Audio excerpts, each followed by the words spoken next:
আসসালামু আলাইকুম রহমতুল্লাহি ওবরাকাতু। যে যেখান থেকে শুনছেন আমাকে দেখছেন, আজাদ ভাই নবীর উম্মত ইউটিউব চ্যানেলের পক্ষ থেকে আপনাদের সবাইকে জানাচ্ছি আন্তরিক শুভেচ্ছা অভিনন্দন। আমার এই ইউটিউব চ্যানেলটি হচ্ছে কোনো দুনিয়াবি খায়াসাতের জন্য নয়, একটু যদি দিনের উপকার হয় সেজন্যই আসলে আমার চেষ্টা এবং আমার প্রয়াস। ফাজাইলে সাদাকাত থেকে আজকের তালিম শুরু করছি। ইনশাল্লাহ আশা করছি সবাই আমার পাশেই থাকবেন।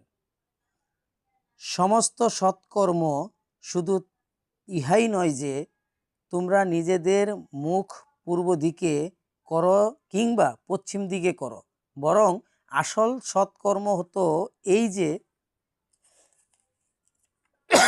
কোনো ব্যক্তি ঈমান রাখে আল্লাহর প্রতি, কিয়ামতের দিনের প্রতি, ফেরেশতাদের প্রতি, আল্লাহর কিতাব সমূহের প্রতি এবং নবীগণের প্রতি, আর আল্লাহর মহাব্বতে মাল প্রদান করে আপন আত্মীয় স্বজনকে এবং এতিম দিককে, গরিব দিককে, মুসাফিরদেরকে, আর অসহায় অবস্থায় সোয়ালকারীদেরকে এবং বন্দী ও গোলামদের মুক্ত করিতে খরচ করে এবং নামাজকে কায়েম রাখে ও জাকাত আদায় করে।